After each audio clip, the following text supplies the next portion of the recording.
নমস্কার দর্শক বন্ধুরা, আশা করি প্রত্যেকে খুব ভালো আছেন। আমাদের ভালো থাকতে হবে, আর ভালো থাকার যে চাবিকাঠি সেই জায়গাটা অন্বেষণে থাকতে হবে। আমি পিয়ালি রয়েছি আপনাদের সঙ্গে। সমস্যা ও সমাধান নামটাই আমাদের মনে করিয়ে দেয় বা বুঝিয়ে দেয় যে আমাদের জীবনের সমস্যার এবার ইতি ঘটতে চলেছে, যদি আমি সচেতন হই। হ্যাঁ, কারণ ব্যক্তি মানুষ যেহেতু আমি, তাই আমার উপর কিছু দায়িত্ববোধ থেকে যায় নিজেকে ভালো রাখার।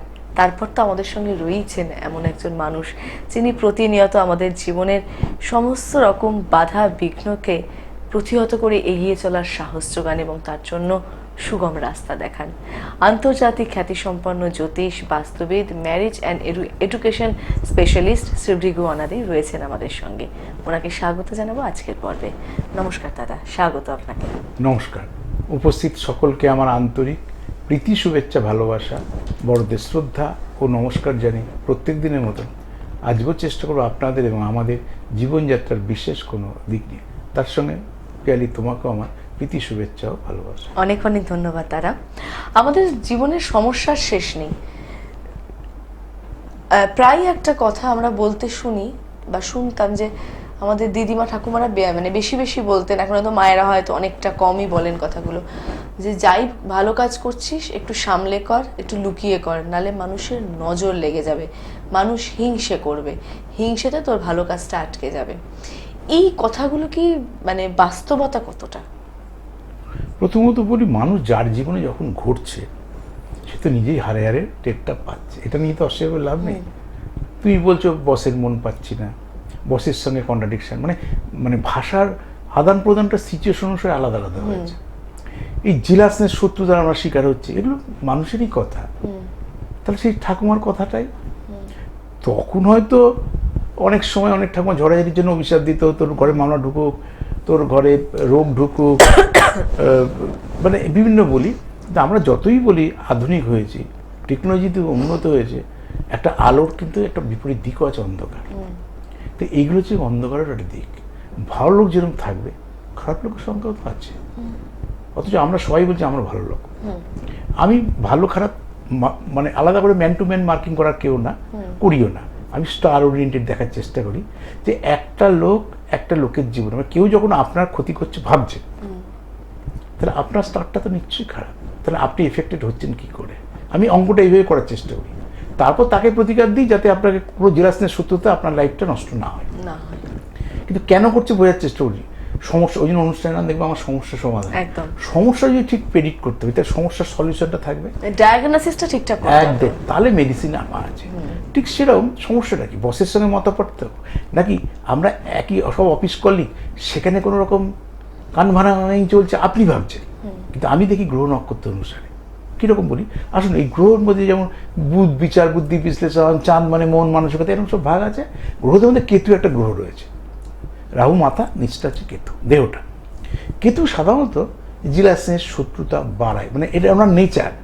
তবে ওই একটা গ্রহের কারণে সব হয় তা নয়, কিন্তু বোঝানোর জন্য বললাম। কেতুটা কোথায় আছে দেখে নিন। কেতু যাদের জন্মকালীন সব থেকে খারাপ কোথায় থাকে, মিথুনে, সব থেকে খারাপ থাকে বৃষে। তো বৃষে যদি জন্মকালীন কেতু খারাপ থাকে, বা কেতু যদি অন্য কোনো গ্রহের নক্ষত্রে থাকে, তখন সেই জেলাসনের শত্রুরা শিখে। নক্ষত্রটা হচ্ছে সেই গ্রহটাকে অপারেট করে, যেটা ওপর থেকে দেখে বোঝা যায় না। যেমন ব্লাড সুগার বা ইন্ডোস্কোপি, এগুলো পরীক্ষা করলে তবে বোঝা যায়, ওপর থেকে এগুলো বোঝা যায় না। সে নক্ষত্র, যার জন্য সবসময় বলি আপনি রাশি নক্ষত্র জানুন, নক্ষত্র সেই গ্রহটাকে পরিচালনা করে। ঠিক সেরকম কেতু যদি নিচস্থ থাকে, কেতু যদি শত্রু গ্রহ দ্বারা পীড়িত হয়, কেতু যদি শত্রু ক্ষেত্রে থাকে, শত্রু দৃষ্টির মধ্যে পড়ে, কেতু দৃষ্টি নেই কিন্তু কেতুকে তো কেউ দেখছে। ধরুন আপনি দেখতে পাচ্ছেন না, ধরুন একটা কথা বলছে, একটা অন্ধ লোক আসছে রাস্তা দিয়ে, সেই লোকটা আপনাকে দেখতে পাচ্ছে না, তা আপনি দেখতে পাচ্ছেন লোকটা পার হচ্ছে, মানে ব্যাপারটা কেতু দেখতে পাচ্ছে না। কেতু যেন পৃথিবীতে সবাইকে অন্ধ ভাবে, ওই জন্য কেতু বিষ ঢালে, বিষক্রিয়া। ঠিক খাদ্যের মধ্যে বিষক্রিয়া হতে হলে খাওয়া দাওয়া সাবধান করি, কামড়ানোর কোনো অপশান নেই, কিছু করা যায় না। জেলাসের শত্রুতা বাড়ে, সে তাতে অ্যালার্জেটিক, মানে অনেকে তুমি অ্যালার্জির একটা প্রবণতা থাকে, অনেক মা বোনদের কিন্তু খারাপ থাকলে অ্যালার্জি প্রবণতা থাকে। অনেকে বহু ডাক্তার দেখাচ্ছে, বহু কিছু করছে, অ্যালার্জির জন্য এমন এমন মানুষকে দেখেছি সেই ইঞ্জেকশন পর্যন্ত নেয়। অ্যালার্জির এমন একটা জিনিস। তো কেতু খারাপ থাকলে চর্মরোগ হয়, তা রোগের জন্য ডাক্তার আছে, ভাগ্যে যদি সিবিকন্যা দিয়ে আছে। তাই আপনি জেলাসনের শত্রুতা যে কোনো ক্ষেত্রে ফ্যামিলিতে হতে পারে, যে দেখা গেল কী হয় একই পরিবারে, কারণ এখন যদিও ছোট ছোট পরিবার হয়েছে, তার মধ্যেও ধরুন এখনো তো সব ফ্যামিলির একটা করে না, এখনো মাসি শালা বা দেওর আছে, আছে এখনো এই জেনারেশনটা অবধি আছে, এরপরে হয়তো আর থাকবে না, আছে। কিন্তু দেখা গেল তার মেয়েটা হয়তো পড়াশোনাটা তুলনামূলক খারাপ, আপনার সন্তানটা পড়াশোনা খুব ভালো, কি তার মেয়েটা অর্ডিনারি দেখতে, আপনার সন্তানটা খুব ভালো দেখতে। এগুলো আপনাদের কথা, আমার কথা না। আমি তো ছকটা থেকে বোঝার চেষ্টা করি। আপনি বললেন দেখেন পরে শুনলাম ওই জায়গায় গিয়ে শুনলাম আমার ইয়ে না, আমার শালি না, কি আমার দেওর না, আমার এটা ক্ষতি করে রেখেছে। এগুলো আপনাদেরই বক্তব্য। যেজন্য আমার কাছে এলে না আমি স্বচ্ছতা, মানে কোনো নেগেটিভ প্রভাবে প্রভাবিত করতে চাই না। সেই জন্য আমাকে যে এটা কিন্তু ইয়ে নির্দেশ যাত্রার জন্য আমি করি না। সেই হাত গুনে বলা এক পাটা আমার একটা রোল নাই যে আমার কে ক্ষতি করেছে, কে ক্ষতি করে আপনার কি হবে। পৃথিবী এত কোটি মানুষ, কে ক্ষতি করে রেখেছে ভালো করে বুঝছো তুমি কে ক্ষতি করেছো, তোমার শালা হোক, ননদ হোক, দেওর হোক, অফিসের হোক, রাস্তার কেউ হোক, পৃথিবীতে তুমি বাদ দিলে এত কোটি মানুষ, কে ক্ষতি করে তুমি কি লাভ তাতে, তুমি যাতে এফেক্টেড নাও, তুমি যাতে ক্ষতিগ্রস্ত নাও, সেই প্রতিকারটা করো। তোমাকে যেভাবে সচেতন থাকতে বলছে, আচ্ছা আমি বললাম তোমার বস তোমার ক্ষতি করেছে, কি লাভ হয় তোমার শুনলে কি করবেন? বস রাতারাতি প্রমোশন করিয়ে দেবে না, বসের গলা জড়িয়ে দিয়ে থাকবেন না বাস্তবটা বোঝাতে চাইছি। নাকি আপনার দেওরের সঙ্গে আপনি বুঝলেন, তা কি করবেন আপনি গিয়ে? তা ভাগ্যটা বলা আছে অভাগা যেদিকে যায় সাগর শুকায় যায়। আমি সবসময় ভাগ্যটাকে প্রতিকার করা যায়। এর মধ্যে কি যে দেখতে পেত না, যে জেলাসের শত্রুতায় জেরবার হয়ে গেছিল, যে যাকে পছন্দ করতো না, সেই পরে পড়তে গেলে তারা আপন হয়েছে, সে তার বিপদে এসে ঝাঁপিয়ে পড়েছে। এরকম প্রচুর লোক করেছি প্রতিকার করার পর, যে তাকে আইডেন্টিফাই করতে। আমি তো কাউকে আইডেন্টিফাই করি না, আমি দেখি গ্রহণটা খারাপ আছে কিনা, খারাপ তাহলে সেইগুলোই প্রতিকার করি। ও শালা করুক, শালি করুক, বস করুক, পাড়ার প্রতিবেশী করুক, কি কোনো আত্মীয়স্বয়ন করুক, ও লোকের পেছনে ছুটবো কেন? চিল কানে চিল নিয়ে গেছে, কানে হাত দেবো, চিলের পেছনে মানুষ কিন্তু এরম ভাবে চলে। কিন্তু বোঝা হচ্ছে আপনার ছকের কানেকশনটা কি। নেগেটিভ কোনো কানেকশন থাকলে জেলাসের শত্রুতার শিকার হয়। এবার ব্যাখ্যা করে দিই একটুখানি। যেহেতু কারো ফ্যামিলিগত লগ্নে আর 4th হাউসে, কারো সন্তান এফেক্টেড হয় পঞ্চম, সপ্তম স্বামী স্ত্রীর মধ্যে যে তৃতীয় কোনো ব্যক্তির আগমন, কোনো ঝুট ঝামেলা, তৃতীয় ব্যক্তির জন্য যেমন সংসার জুড়েছে, এরকম আমার প্রচুর লোক জানা আছে, তৃতীয় ব্যক্তির জন্য কন্ট্রাকশনের সংসার ভেঙে গেছে। দশম থাকলে কর্মস্থানে জেলাসের শত্রুতা। এরকম একটা স্থান ভেদে জেলাসের শত্রুতার প্যাটার্নগুলো আলাদা হয়। ঠিক সেরকম আবার জেলাসের শত্রুতা যদি অষ্টমে থাকে, এই যে দুর্ঘটনা ঘটে, কেউ কাউকে মারে, তাতে কেউ কারো মৃত্যু হয়, যে দুর্ঘটনাগুলো বিভিন্ন জায়গায় দেখি, সেগুলো অষ্টমে থাকলে হয়। ঠিক সেগুলো আপনার কোথায় আছে, আতঙ্কিত না হয়ে আপনি এসে জন্ম তারিখ সাল সময় ধরে বিচারটা করে নিন। হতেই পারে জন্ম তারিখ সাল সময় নেই, কিন্তু আপনি সমস্যার মধ্যে আছেন, আপনার নাম তো আছে, বাবার নয় প্রথম অক্ষর, মায়ের নয় প্রথম, কত নম্বর সন্তান, পরিবারগত অবস্থান দেখি, তার দুটো হাত তো আছে। জন্ম ছক বা ডেট অফ বার্থ নেই অনেক মানুষ আছে, কিন্তু হাত দুটো নেই এটা খুব কম মানুষের। দুর্ঘটনায় হয়তো কারো চলে গেছে হাত, যে কোনো কারণে হোক, কিন্তু সেগুলো লিমিটেড লোক। তাহলে হাতটা নিয়ে আসুন, আমি আপনাকে গাইড করবো জেলাসের শত্রুতার যে সিচুয়েশনে রয়েছেন, ধরুন কর্মজীবনে রয়েছে, সেখান থেকে কি করে রিলিফ পাবে। সত্যি তো আপনি কর্মস্থানে যে জেলাসের শত্রুতাকে পিয়ালি কাজটা করবে একটা মানুষের ভুল না, মানুষ বুঝতে পারছে না রিলিফটা পাবো কি করে, তাহলে আমাকে তাকে রিলিফ দিতে হবে, কারণ সে কাজে জায়গায় গিয়ে সে মানে মেন্টাল পিসটা সে পাচ্ছে না। প্লাস কি করে, ওই কারণে অনেকে পরিবেশ ভালো না, সঙ্গে সঙ্গে অন্য কাজ চেঞ্জ করে, ছাড়া ভালো পাচ্ছে না কোথাও। হ্যাঁ চেলে, কিন্তু বক্তব্য হচ্ছে প্লেস চেঞ্জ করলে ভাগ্য পরিবর্তন হবে না। ভালো বোঝো, ভাগ্যকে প্রতিকার দিয়ে তারপর প্লেস চেঞ্জ, নাহলে কি এখানেও বস, এখানে রাম বস, অন্য জায়গায় শ্যাম বস হবে, সেই বসের সঙ্গে সেম মত পার্থক্য হবে। কারণ ডিউ টু আমার সমস্যা, ধরুন আমার সুগার আছে, প্রেশার আছে, এটা কথা বসে বলি, বা চোখে আচ্ছা দেখছি বলে আমি পাওয়ার দিই, চশমা দিই। ওয়ার্ল্ডের যে কোনো জায়গায় যাব, সুগার নিয়ে, প্রেশার নিয়ে যেতে হবে, ওষুধের থলি নিয়ে যেতে হবে, চশমাটা পড়ে যেতে হবে, যেই খুলবো আবার আপচাই দেখবো। তাহলে প্রতিকারটা নিয়ে প্লেস চেঞ্জ করুন, কিন্তু প্রতিকার ছেড়ে রোগের ওষুধ খেলেন না, রোগের কিছু করেন, আপনি শুধু দৌড়ে বেড়ালেন, আরও অসুস্থ হবেন। তাহলে যাকে চেনেন, যাকে জানেন, সেই পরিবেশটাকে যাতে অনুকূল হয় সেটার থেকে চেষ্টা করুন। যখন আইডিয়াল টাইম আসবে প্রোগ্রেসের জন্য, আমি একই জায়গায় আছি, প্রমোশনটা হচ্ছে না, বস সিগনেচার করছে না বলে আমার আটকে আছে, সেটা আমি দেখবো আপনার, সেটা আমার কাছে শেয়ার করুন, আমি আপনাকে গাইড করবো কী করে সেই সিচুয়েশন থেকে আপনি ওভারকাম করবেন। একদমই তাই। আর সেই গাইডেন্স পেতে হলে আপনাদেরকে আসতেই হবে দাদার চেম্বারে। জানিয়ে দেবো কবে কোথায় পেয়ে যাচ্ছেন দাদাকে। আপনারা পাচ্ছেন প্রতি বৃহস্পতি এবং রবিবার খড়দহে দাদার নিজস্ব চেম্বারে, প্রতি বুধবার ফার্স্ট হাফ পাচ্ছেন শেওড়াফুলি, সেকেন্ড হাফে পেয়ে যাচ্ছেন রাসবিহারী অ্যাভিনিউ লেক মলের পাশে, প্রতি শুক্রবার পাচ্ছেন শিয়ালদহ শ্রদ্ধানন্দ পার্কের পাশে, প্রতি শনিবার পাচ্ছেন হাওড়া ময়দানের চেম্বারে। আর মাসে একদিন করে আপনারা পাচ্ছেন দাদাকে নবদ্বীপ, বহরমপুর, রানাঘাট, বর্ধমান, দুর্গাপুর এবং আসানসোলের চেম্বারে। আসার আগে অবশ্যই ফোন করে অগ্রিম বুকিং করবেন এই নম্বরে 9830143766। আর যারা চাইছেন অনলাইন কনসালটেশন নিতে তাদের জন্য বুকিং নাম্বার 9477066173। এই নম্বরে আপনারা কিন্তু বুকিং করতে পারেন। আর এখন কিন্তু একটা বিশেষ অফার চলছে শুধুমাত্র আপনাদের কথা ভেবে। দাদার ভিজিটের ওপর কিন্তু 20% ছাড় চলছে। তাই বলবো যে এই সুযোগটা কিন্তু আপনাদেরকে কাজে লাগাতেই হবে, কারণ নিজের আগামী দিনকে সুনিশ্চিত করতে, নিজের আগামী দিনকে সুন্দর এবং সুগম করতে কিন্তু আপনাদের আসতেই হবে শ্রী ভৃগুয়ানাদির কাছে। দাদা, একটু টপিকটা থেকে বেরিয়ে আসি, একটু অন্য একটা টপিকে যাই। আমাদের প্রত্যেকের জীবনেই যেমন জন্মাচ্ছি, তারপর স্কুলে যাওয়া, কলেজে যাওয়া, চাকরি, খুব একটা সিস্টেম, এই সিস্টেমেই আমরা চলি। তেমনই প্রেম ভালোবাসাটাও কিন্তু আমাদের জীবনের সিস্টেমের বাইরে নয়। প্রত্যেক ছেলে বা মেয়েরই এই 17, 18, 19 বা তারও আগে বা তারও পরে গিয়ে প্রেমজ সম্পর্ক কিন্তু জীবনে হয়, কারোর ক্ষেত্রে একবার, কারোর ক্ষেত্রে একাধিকবার। কিন্তু দেখা যায় যে একটা সম্পর্ক মানে সেটা ভালোবাসার সম্পর্ক, একে অপরের পাশে থাকার সম্পর্ক, কিন্তু সেটা না হয়ে একজনের জন্য তার পার্টনার কিন্তু বিপদের দিকে চলে যাচ্ছে, বিপদগামী হচ্ছে। কেন হয় এটা? মানে এটা তো ধরুন একটা বাচ্চা বাচ্চা ছেলে মেয়ে, তারা তো এগুলো ভাবে না কি হবে না হবে, কিন্তু ঘটনাগুলো তো ঘটছে আমাদের চারপাশে। প্রথমত এইভাবে মানুষ বলার সুবিধার জন্য বোঝার, প্রেম প্রীতি ভালোবাসা কারো প্রেমের মধ্যে কিন্তু আবেগ মিশ্রিত, আবেগ পুরোটাই আবেগ। তা আবেগ কারো গ্রহ কি? যে গ্রহ প্রেম করতে সাহায্য করে, যে গ্রহ গড় করতে সাহায্য করে না।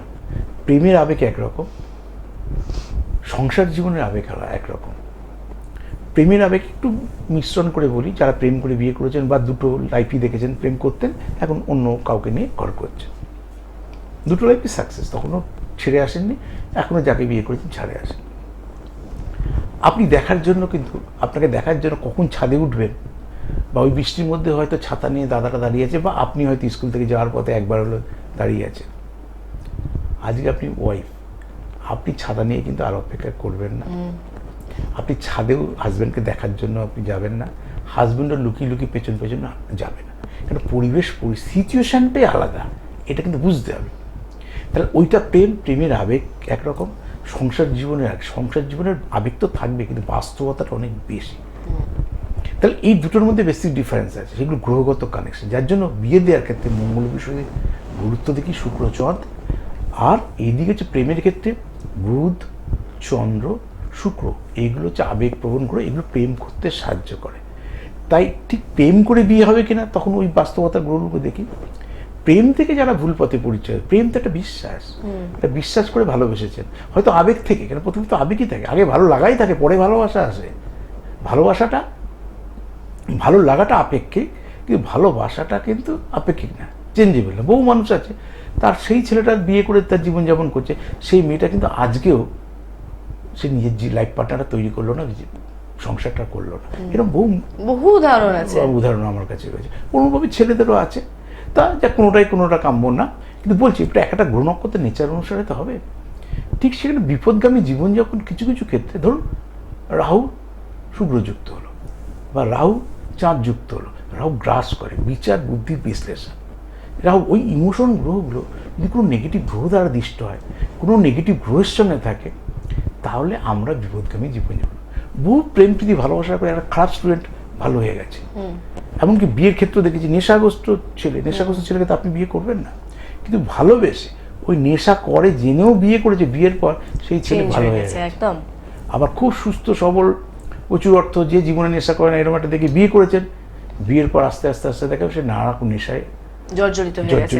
যে জীবনে মেয়েদের দিকে তাকাতো না, ফার্স্ট দেখা ফার্স্ট বিয়ে, পরবর্তীকালে সে নানা রকম সঙ্গে পড়ে গেছে। তার মানে কি, এই ম্যাচিংটা আমাদের ঠিকঠাক মতো হয়নি, ওই কারণে জোটক বিচার করতে বলি। ঠিক সে হলে আপনি যারা ভালোবাসার মধ্যে আমার যারা জুনিয়ররা রয়েছে, ভালোবাসা তো সিস্টেমে আসে, এটা তো জোর করে তো আপনি নিয়ে আসতে পারবেন না, সিস্টেমেই হয়। কিন্তু বিয়েটা আমরা প্ল্যান করে করতে পারি। তো বিয়ে করার আগে একবার সতর্কতা অবলম্বন করা। আর প্রেমে যাতে ভুল পথে পরিচালিত হবে কি না, আপনি হরস্কোপটা বার করে দেখুন, যদি কলা থাকে দেখে নিন বুধ, শুক্র, চাঁদ কোথায় কীভাবে আছে, অর্থাৎ তারা স্বক্ষেত্রে একা আছে, ভালো আছে, নাকি শত্রুর সঙ্গে। ধরুন এই তিনটে গ্রহের মধ্যেই বলি, সবাই সবার কিন্তু মিত্র না। যেমন শুক্র বুধ মিত্র, বুধ চাঁদ মিত্র না, আবার শুক্র চাঁদ মিত্র না, শত্রু। আবার কর্কটে শুক্র থাকতে পারে। ঠিক শত্রু মিত্র আপনার জানার কথা না, কিন্তু বোঝানোর জন্য বললাম। তো শত্রু গ্রহ দ্বারা পীড়িত শত্রুর সঙ্গে যদি থাকে, হতেই পারে শুক্রচন্দ্র এক জায়গায়, তাহলে নিজ শত্রু ক্ষেত্রেই আছে, বা সেই শুক্রটা আছে কর্কটে আছে, সেই চন্দ্রটা আছে মিথুন হয়তো রাশি, সেই আছে হয়তো কন্যা হয়তো রাশি, বা সেই রাশিটা আছে আপনার মকর হচ্ছে রাশি বা কুম্ভ রাশি, এগুলো রাশি শত্রু ক্ষেত্রে থাকে। তাই সেই প্রেমে আমি ভুল পথে পরিচালিত হব, এটা আপনি আগেই বুঝে যাবেন। এটা আপনার বোঝানোর জন্য। হতে পারে এডুকেশনের বয়সে রয়েছে, এডুকেশন ডেভেলপ হলো। হতে পারে আপনার অন্যভাবে ভুল পথে পরিচালিত হলেন, যে ভবিষ্যতে আর আলোতেই আসতে পারলেন না। এই যে ব্যাপারগুলো, জীবন একটা, জীবনের মানে অনেক হতে পারে, জীবনের রং অনেক থাকতে পারে, যতই আমরা অন্যভাবে বলি। কিন্তু ডাক্তারকে জিজ্ঞেস করবেন, একবার যদি পা ভেঙে যায়, আমরা যদি মা বাবারা বলতেন দই খেয়ে যদি গাল পড়ে, চুন খেয়ে গাল পড়লে দই দেখলে ওনাকে ভয় করে, এগুলো মারা বলতেন আগে। এখনকার ছেলে মেয়ে প্রচুর জানে না, আমরা বেশি তো বলিও না। ডাক্তারকে বলে, ডাক্তার একবার পা ভেঙেছে, এবার সেকেন্ড পা ভাঙলে কী হবে, আরও স্টেডি হবে, আরও ভালো চলতে পারবো। কি বলে ডাক্তার, দুবার পা ভেঙে গেছে, এবার তিনবার যদি ভাঙে তাহলে কী করবো, আরও ভালো থাকবো? ডাক্তার অবভিয়াসলি বলবে সেই স্ট্রেংথ দৌড়ো না, আস্তে আস্তে দুর্বল হবে। একটা স্টেজের পর কি বলবে, এইবার আর সেই পা ফিরে পাবেন না। ঠিক সেরকম জীবনটাও তাই। একটা ভুল মানুষকে অনেক নিচের দিকে নিয়ে চলে যেতে পারে। আমরা কেউ নিচে যাওয়ার পক্ষপাতী নই, কেউ অন্ধকার জগতে যায়, অন্ধকারকে সবাই আমরা ভয় পাই। খারাপ দিন কেউ দেখতে চাই না, কিন্তু না চাইলেও খারাপ দিন কিন্তু আমাদের আসে। সেটা এডুকেশন বয়সে, সেটা প্রেমের বয়সে, সেটা সংসার জীবনের বয়সে, অনেক ক্ষেত্রে আসে। কিন্তু আজকে ওই বাচ্চা ছেলে মেয়েগুলো, যে সময় তার সিরিয়াসনেসটা আসে না, যে সময় তার এডুকেশন বয়স, আপনি গ্র্যাজুয়েশন কমপ্লিট করেছেন, চাকরি বাকরি করছেন, এবার টেবিলে বসে প্রেম হয়েছে, তখন তো হরস্কোপ হিসাবে বিয়ে দিয়ে দেবো, তখন তো আর ওই ইমোশনটা নেই, ঘুরে ঘুরে বেড়াবো, ইয়ে করবো, চাকরি সার্ভিস। একটা অল্প বয়সের একটা ইমোশন, সেই সময় নিজের সিরিয়াসনেস আসে না। সেই সময় আমি মাধ্যমিক, উচ্চ মাধ্যমিক, first year, second year, BTech এগুলো করছি আমরা। সেই কারণে এডুকেশনটা হেল্লা করার একটা বড় সমস্যা থাকে। কিছু কিছু ছেলে মেয়ে নেশাগ্রস্ত হয়, সে আপনি বিড়ি কাঠ, সিগারেট কাঠ, কী নেশা করবেন, কী নেশায় পড়েছেন, ওর নিয়ে আলোচনায় যাচ্ছে না। কোনো নেশাটাই তো তার বাবা মা ভালো করে তো পড়তে পাঠায়নি নেশা করার জন্য, সে বাবা মা হয়তো জানেও না। যখন জানলো, সেই মেয়েটাকে ফিরিয়ে আনতে পারছে না, বা সেই ছেলেটাকে ফিরিয়ে আনতে পারছে। সে জানতো না, সেই মেয়েটা কিন্তু সেই ছেলেটার সাথে সম্পর্ক তৈরি করার পর এই অভ্যাসটা ধরেছে। তো ওটা ট্যাপে পড়া, ওইগুলো ছকেই কানেকশন থাকে। তো ছক দেখে বললো, প্রেম করতে আমার বারণ করার কিছু নেই, কিন্তু এটা যদি আপনার জীবনের অ্যাচিভমেন্ট হয়, যে না আমি প্রেম করছি, একটা ছেলের সঙ্গে মিশছি, একটা অক্সিজেন পাচ্ছি, আমার না এডুকেশন মনোসংযোগটা আসছে, সেই যে নিজের লাইফ তৈরি করবে, আমাকেও তৈরি করতে হবে। অনেকে আছে, আমিও গোল্লাই যাচ্ছি, তুমিও গোল্লাই যাও, বাস্তবে পড়াশোনা করে না যে সমস্ত ছেলের সঙ্গে যে মেয়েরা প্রেম করেছে, তার 12টা আগে বেজেছে। যে যেরকম সে সেরকম চাইবে। আবার একটা মাস্টার কথার কথা বলছি, একটা বিটেকের ছেলের সঙ্গে করুন, সে বিটেকের ছেলে 8% মেয়েকে 8-এ পড়ছে, সে মেয়েকে অ্যাকসেপ্টই করবে না। বা তাকে যদি বলে বিটেক ছেলে তুমি আর পড়াশোনা করতে হবে না, সে শুনবেই না। ঠিক অনুরূপভাবে হায়ার স্টাডি করা মেয়েরা নিচু দিকে ছেলেকে বিয়ে করতে চায় না। বাস্তব মেয়েদের মধ্যে স্যাক্রিফাইস একটা বলতে গেলে অনেক সময় লাগে। একটা মেয়েদের উদাহরণস্বরূপ, নারী পুরুষ ভেদাভেদ করছি না, তবু বলছি নারী পুরুষের ভেদাভেদ তো আছে। মেয়েদের স্যাক্রিফাইস করার প্রবণতাটা কিন্তু কিছু অংশে কম থাকে। কোন দিকটা আমরা একটা উত্তর, আমার অবজারভেশন 43 বছরে, যখন উচ্চশিক্ষিত বা হাই স্যালারি পায়, খুব কম মেয়ে আছে। প্রেম টেম হয়ে গেলে সেটা ব্যতিক্রম ঘটনা, বিয়ে করবে তার থেকে নিচে করবে না, একদমই না, দেখেছি। কিন্তু অনেক হায়ার স্টাডি করার ছেলে খুব মোস্ট অর্ডিনারি মেয়েকে বিয়ে করেছে, হয়তো তার দেখতে ভালো লেগে চোখ লেগে গেছে, বিয়ে করেছে। সে গ্র্যাজুয়েশন না সে উচ্চ মাধ্যমিক পাস করেছে না, নাকি বাবা মায়ের বিরাট কোটি টাকার মালিক, ওগুলো দেখিনি হয়তো। সেই ছেলেটার মধ্যে ইমোশন ছিল, কিন্তু মেয়েটা শুধু ওইটা দেখেই হয়তো বিয়ে করেছে। কিন্তু ছেলেটা শুধু সুন্দর তাই বিয়ে করেছি, এরকম কোনো মেয়েকে এসে বলে, বিশেষ করে হায়ার স্টাডি করা মেয়েদের আমি জীবনে শুনিনি। কারণ তারা প্র্যাকটিক্যালি ভাবে। এই মেয়েদের স্যাক্রিফাইসটা কোথায়? মেয়েদের স্যাক্রিফাইসটা কি সংসার জীবনে। মেয়েরা এইখানে স্যাক্রিফাইসটা মেয়েদের নেই, স্যাক্রিফাইসটা করে মেয়ে, তাই তো সংসার টেকে। একদমই তাই। তাই বলা যে সংসার সুখের হয় রমণীর গুণে, ওটু পুরুষের ইনস্ট্রাকশন দেওয়ার নেই। ঠিক সেই পয়েন্টের ভিতরে আপনি তো সেই শক্তি, আপনি তো সেই শক্তি, শিব আর ইয়ে আর পুরুষ আর ইয়ে। কেউ কাউকে যাতে ইচ্ছা করে তো মিসগাইড হতেও যাচ্ছে না, মিসগাইড করতেও যাচ্ছে না। আপনারা দুজনই মিশছেন, আপনারা তো জানেনও না কেউ কারোর জন্য মিসগাইড হবেন, কিন্তু স্টার বলছে আপনারা মিসগাইড হবেন। তাহলে কি যে যার সঙ্গে মিশছে তার ছকে তো সেই কানেকশন আছে যে একজন মিসগাইড হবে, একজন মিসগাইড করবে। একটা পথে দুর্ঘটনা ঘটে, একটা গাড়ি এসে অ্যাক্সিডেন্ট করে আর একজনের অ্যাক্সিডেন্ট হয়, একদম। তাহলে বোথ এফেক্টেড। হয়তো যে অ্যাক্সিডেন্ট করলো তাকে হয়তো পিটিয়ে লোকে মেরে ফেললো বা পুলিশ ধরে গেলো, মারধর খেলো, সেটি ইচ্ছা করে যে অ্যাক্সিডেন্ট করেছে না, হয়ে গেছে। আবার যার অ্যাক্সিডেন্ট করলো তারও তো গেল, লাইফ কতটা অ্যাক্সিডেন্ট হবে কি হবে তার। তাহলে প্রতিকার করলে কি হতো বলুন? সব থেকে ভালো বলি, আপনি তো বাঁচতেন, সে সেইভাবে অ্যাক্সিডেন্ট করতো না, তার প্রাণটাও বাঁচত, তার সেই লোকের মধ্যে পেটাতো না। হতো কি হতো, বড় জন্য নোকের ডগাটা ফেটে গেল, আপনার নোকের ডগা ফেটে হোঁচট খেয়েও পড়ে গিয়েও ফেটে যেতে পারে। একদম, ওটা খুব কোনোটা গাড়ির চাকা চলে গেল নোকের ওপর দিয়ে, তো মেরে ধরে ড্রাইভারকে ডেকে, ড্রাইভার দাঁড় করাবে না, দিকে তাকে কেউ মারবে না, আপনি বরঞ্চ বলবেন থাক পায়ে লেগেছে, নোকটা উঠে গেছে, মেরেন না মেরেন না। বড় কিছু হলে নিজের বলার কিছু থাকে না, তাহলে আপনার প্রতিকার আপনাকে রিলিফ দেবে অন্য। তাই বলছি যে আপনার অ্যাওয়ারনেসটা, আপনার যে প্রতিকার করলেন, তাহলে কেউ যে মিসগাইড করতে আসে সেও বাস্তবে রিলিফ পেল, আর আপনি মিসগাইড হলেন না। আপনি তো কারোর দ্বারা ভুল পথে পরিচালিত হতেন, সে আপনাকে আর কেউ করতে পারবে না। তাহলে লোক বেছে বেছে না চলা, বেছে বেছে প্রেম না করা, সঠিক জায়গাটাকে মূল্যায়ন করে প্রতিকার করা। যদি কেউ আমার জীবনে আসে, এটা স্বাভাবিক নিয়মের মধ্যে, সেটাকে আমি অ্যাকসেপ্ট করব, যাতে সে আমার কোনো ক্ষতি না করতে পারে, সেটার দিকে গুরুত্ব দেওয়া।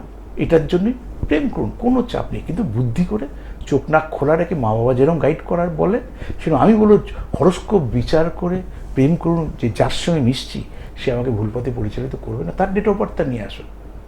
আর আপনার ডেট অফ বার্থটা তো দেখলেই বুঝতে পারবে যে আপনি ভুল পথে পরিচালিত হবেন, ইয়েস অর নো। তাহলে কি করে আপনি করবেন? আর যারা জড়ান নেই, জড়াবেন ভাবছেন, অল্প বয়সে আপনার 2-4টে ছেলে তাকাচ্ছে, আপনিও কয়েকটা ছেলে ভালো লাগার বয়স রয়েছে, একটু আসুন, ওপেন হন। হতেই পারে উচ্চ মাধ্যমিক, যে আপনার এডুকেশনটা কোনোভাবে যেন হ্যাম্পার না হয়। সেটা যদি হ্যাম্পার হয় তখন মনে হবে এর থেকে নেওয়া ভালো ছিল। এইটার দিকে একটু বেশি করে পিয়ালি এই প্রজন্মের ছেলে মেয়েদের আমি গুরুত্ব দেবো, বলবো। একদমই তাই। সমস্যা ও সমাধানের একেবারে অন্তিম লগ্নে এসে দাঁড়িয়েছি বন্ধুরা। আপনাদেরকে জানিয়ে দেবো আরও একবার, অনুষ্ঠান শেষ করার আগে, কবে কোথায় পেয়ে যাচ্ছেন দাদাকে। পাচ্ছেন প্রতি বৃহস্পতি এবং রবিবার খড়দহে দাদার নিজস্ব চেম্বারে, প্রতি বুধবার ফার্স্ট হাফে পাচ্ছেন শেওড়াফুলির চেম্বারে, সেকেন্ড হাফে পেয়ে যাচ্ছেন রাসবিহারী অ্যাভিনিউ লেক মলের পাশে চেম্বারে, প্রতি শুক্রবার পাচ্ছেন শিয়ালদহ শ্রদ্ধানন্দ পার্কের পাশে, প্রতি শনিবার পাচ্ছেন হাওড়া ময়দানের চেম্বারে, মাসে একবার করে পাচ্ছেন আপনারা নবদ্বীপ, বহরমপুর, রানাঘাট, দুর্গাপুর, বর্ধমান এবং আসানসোলের চেম্বারে। আসার আগে অবশ্যই ফোন করে অগ্রিম বুকিং করবেন এই নম্বরে 9830143766। আর যারা চাইছেন অনলাইন কনসালটেশন নিতে, তাদের জন্য বুকিং নাম্বার 9477066173। প্রতিটি ক্ষেত্রে কিন্তু বুকিং প্রযোজ্য। আর এখন চলছে একটা দারুণ অফার, আপনাদের জন্য দাদার ভিজিটের ওপর থাকছে 20% ছাড়। সুতরাং এই সুযোগকে কাজে লাগান, নিজের আগামী দিনকে আরও সুন্দর করে তুলুন। সমস্যা ও সমাধানের একেবারে অন্তিম লগ্নে চলে এসেছি দাদা। বিষয় তো প্রচুর, কিন্তু সবটা তো একদিনে আলোচনা করা সম্ভব হয় না। আমরা প্রতিদিন অল্প অল্প করে বিষয় আপনাদের সামনে তুলে ধরার চেষ্টা করি, আপনাদের সচেতন করার চেষ্টা করি। আর সঙ্গে যখন থাকেন শ্রী ভৃগু অনাদির মতন একজন মানুষ, তখন কিন্তু আমরা তার হাতে সমস্তটা দিয়ে একেবারে নিশ্চিন্তে থাকতে পারি। অনেক অনেক ধন্যবাদ দাদা। আর একটু সংক্ষেপে বলে দিই, যে যারা মনে করছেন আরো বিস্তারিত জানবেন, একটু সরাসরি ইন্ট্রোডাকশন করুন, চেম্বারে এলে তো হয়, অনলাইন পরিষেবাও নিতে পারেন, একই ভিজিট, কোনো অসুবিধা নেই। আমার YouTube channel civic and motivation, subscribe করুন, লাইক করুন, ফলো করুন, শেয়ার করুন। 3 দিন করে সপ্তাহে ফেসবুক পেজ সিভিক অনাদি অফিসিয়াল, সিভিক অনাদি, যেটা আপনার কাছে লাইক ফলো শেয়ার করা আছে সেটা দিয়ে আমার লাইভ দেখতে হবে সপ্তাহে 3 দিন। আর টিভি চ্যানেলে 4 দিন 2টো চ্যানেলে যাই। আমি সিভিক অনাদি আপনাদের সঙ্গে ছিলাম, আছি, থাকবো। যে সমস্যা থাকুক সমাধানের জন্য আসুন। আমি আশা করি আপনার লাইফস্টাইলে কিছুটা পরিবর্তন করতে পারবো। ভালো থাকুন, নমস্কার।